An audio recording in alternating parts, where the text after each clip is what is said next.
the following Halloween-themed video is being released in November. The end of October was stressful because of reasons. Please leave the complaint, but it's November, in our comments, and an apology will be provided in our next edited video. Spoopy discretion is advised.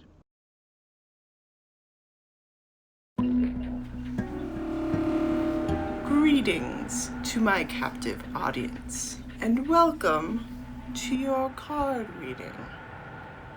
No, we will not be using these cards tonight. Instead, we will be using Taboo for the Nintendo Entertainment System, released in 1988 and developed by Rare.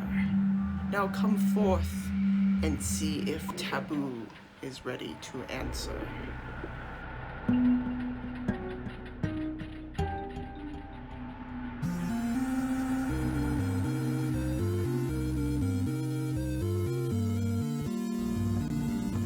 So this is Taboo, The Sixth Sense, which was released for NES by Rare in 1988, 89, depending on where you look it up. So this was originally designed as a tarot reading game. It would also give you like lucky numbers. And it was originally marketed as a party game, which is kind of interesting. Kind of like the way, you know, teenage girls or whatever would get together and do Ouija boards and things like that. It starts out, you have to put in your name, your gender, and your birth date. And then you have to put in your question, which is really not fun doing with an NES controller.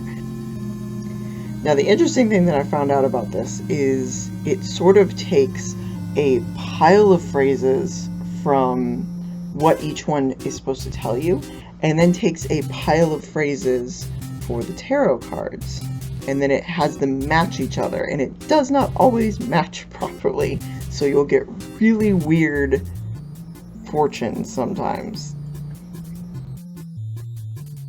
The other thing that the game does not take into account is that every card has multiple meanings, and a lot of it is up to interpretation. And obviously, as this is a 1988 NES game, it is not going to be doing that. So a lot of these results are going to be completely wacko, and you just kind of have to piece it together yourself. Also, it's interesting to note that the original game came with a booklet that would explain all the tarot cards. So that may be why it kept it a little bit more vague, because it assumes you're going to be looking them up in the manual, which I sadly do not have. The game does contain nudity. Check this out. Yeah. Ooh. And it does use an entire 78 card tarot deck, which includes the minor and major arcana, and some cards can be reversed, which is a rule that some people use and some people don't when they read tarot cards, so it's kind of interesting that they kept that in. So to round off this review of Taboo for NES, I'd like to say it's a bit like Monopoly for PlayStation 1. Is it better than the real thing? No. Is it really a lot of fun? I mean, it could be, depending on who you play it with and what your mindset is when you do it. Is it a neat, quirky thing to have on your shelf and tell a story about? Definitely. I don't know if I'm going to be using this very often, just as I don't really play this very often. But it's a cool little thing to put on your shelf. It's got some history. It's neat. It's just neat. And also, you could probably do it for free on the internet, both of these. So, like, there's that. I got this for like $6 at a local video game shop, and I don't regret it. For our next video, we're actually going to be doing a few tarot readings for people who submitted their questions via Twitter.